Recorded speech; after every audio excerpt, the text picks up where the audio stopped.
حضرت میں دنیا کا بہت ہی امیر انسان تھا۔ میرے پاس دنیا کی ہر نعمت موجود تھی۔ شادی شدہ ہونے کے باوجود میں زنا کاری کرتا تھا۔ میری بیوی ایک نیک عبادت گزار خاتون تھی جو ہمیشہ میرا انتظار میں رہتی تھی، مگر میں اپنی زندگی کی عیاشی کے اڈوں پر گزارتا۔ جب میرا بیٹا پیدا ہوا تو مجھے کوئی خوشی نہ ہوئی، بلکہ میں اپنی بیوی پر اور زیادہ ظلم کرنے لگا۔ میں اس معصوم بچے کے سامنے روزانہ اپنی بیوی کو مارتا۔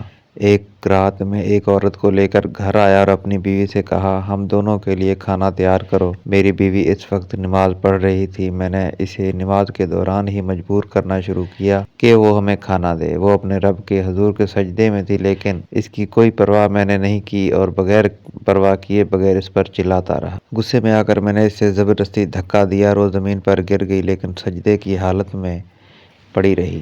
میں نے اس پر ہاتھ اٹھایا اور پھر اسے اسی حالت میں چھوڑ کر اس عورت کے ساتھ کمرے میں چلا گیا جسے میں اپنے ساتھ لایا تھا۔ ساری رات اللہ کی نافرمانی کی اور گناہ میں گزاری۔ صبح جب بھوک لگی تو میں نے بیوی کو آواز دی، جواب نہ ملا تو کمرے میں جا کر دیکھا وہ سجدے کی حالت میں مر چکی تھی۔ شاید وہ رات میں ہی مر گئی تھی، اپنے رب کے حضور حاضر ہو چکی تھی۔ میں نے ڈر کے مارے اس کی لاش کو ایک ویران جگہ پر دفن کر دیا۔ میرا بیٹا مسلسل روتا رہا۔ غصے میں آ کر میں نے اسے مارنا شروع کیا۔ اس وقت وہ عورت جسے میں اپنے ساتھ عیاشی کے لیے لے کر آیا تھا بولی، یہ بچہ مجھے دے دو، اسے میں پال لوں گی۔ وہ عورت بچے کو اپنے ساتھ لے گئی۔ اس کے بعد میری زندگی اجڑ گئی، میری دولت ختم ہو گئی اور وہ عورت جس کے لیے میں نے گناہ کیے تھے اس نے بھی مجھے اپنے گھر سے نکال دیا۔ اس نے کہا، جو اپنی بیوی اور بچے کا نہ ہوا وہ میرا کیا ہوگا۔ میں نے اللہ سے معافی نہیں مانگی اور نہ ہی اپنی بیوی کو مارنے پر کوئی پچھتاوا ہوا۔ ایک دن اللہ کا غضب مجھ پر نازل ہوا اور مجھے انسان سے کتا بنا دیا گیا۔ میں اس ویران جگہ پر واپس چلا گیا جہاں میں نے اپنی بیوی کو دفن کیا تھا۔ جس عورت کو میں نے اپنا بیٹا دیا تھا وہ بھی مر گئی تھی۔ میرا بیٹا یتیم ہو کر بازار میں بک گیا، لیکن پھر ایک نیک اللہ والے نے اسے خرید لیا۔ وہ نیک انسان آپ ہی تھے جنہوں نے میرے بیٹے کو خریدا، اور یہ باغ بھی آپ ہی کا ہے جہاں میں اپنی کہانی بیان کر رہا ہوں۔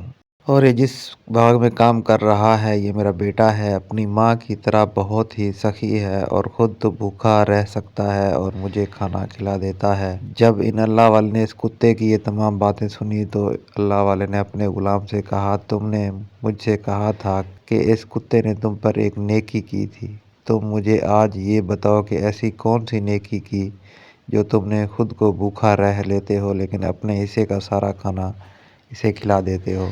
غلام نے کہا، حضرت سب سے پہلے تو یہ میرا باپ ہے، دوسرا اس کتے نے جس کو پالنے کے لیے یعنی کہ جس عورت کو مجھے پالنے کے لیے دیا تھا وہ جیسی بھی تھی، بدکار بھی تھی، زناکارن بھی تھی، طویف بھی تھی، لیکن میرے ماتھے پر اسے مجھے ساری باتیں بتا دی تھی کہ وہ تمہاری ماں ہے، بہت ہی نیک تھی، تمہارا باپ اسے مارا کرتا تھا مگر میں خاموش تھی، سب دیکھ رہی تھی کیونکہ مجھے ہر رات تمہارا باپ اچھے خاصے پیسے دیتا تھا، مگر جس طرح تمہارے باپ نے اپنی بیوی کو قتل کر دیا مجھے اس سے نفرت ہو گئی اور میں تمہیں لے کر اپنے گھر آ گئی اور تمہارے باپ کو اپنے گھر سے نکال دیا۔ اللہ تعالیٰ نے تمہارے باپ کو ایک ایسی سزا دی کہ وہ دنیا میں ذلیل اور رسوا ہو گیا اور کتے کی شکل میں ذلیل رہا۔ شاید تم جیسے نیک ماں کے بیٹے کو پال کر میں نے اپنے گناہوں کو بخشوا سکوں۔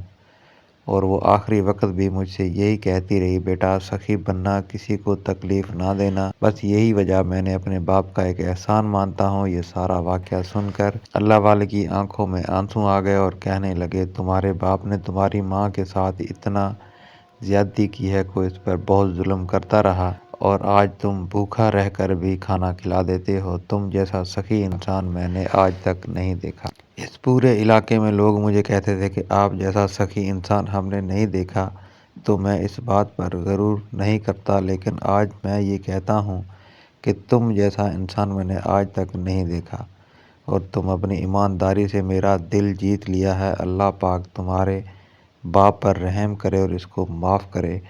اور لوگ اللہ کے سامنے خوب رو رو کر اپنے گناہوں کی معافی مانگے، بے شک اللہ تعالیٰ توبہ کرنے والوں کو پسند کرتا ہے۔ پیارے دوستو، آپ نے دیکھا زنا کا عذاب۔ اگر اس واقعے سے آپ کو سبق حاصل ہو تو پہلے اپنی فیملی، دوست و احباب، رشتہ داروں میں یہ ویڈیو شیئر کریں، اس واقعے سے کافی ساری عبرت حاصل کریں۔ پیارے دوستو، آج کی ویڈیو کیسی لگی ہمیں کمنٹ کر کے ضرور بتائیں۔ اس کہانی سے ہمیں سبق ملتا ہے کہ گناہوں کی سزا نہ صرف آخرت میں ملتی ہے بلکہ دنیا میں بھی انسان ذلیل اور رسوائی کا شکار ہوتا ہے۔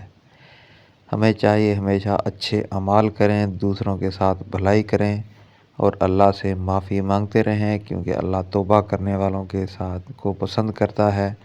اگر آپ کو یہ کہانی پسند آئی تو چینل کو لائک اور سبسکرائب لازمی کیجیے گا۔ اللہ حافظ۔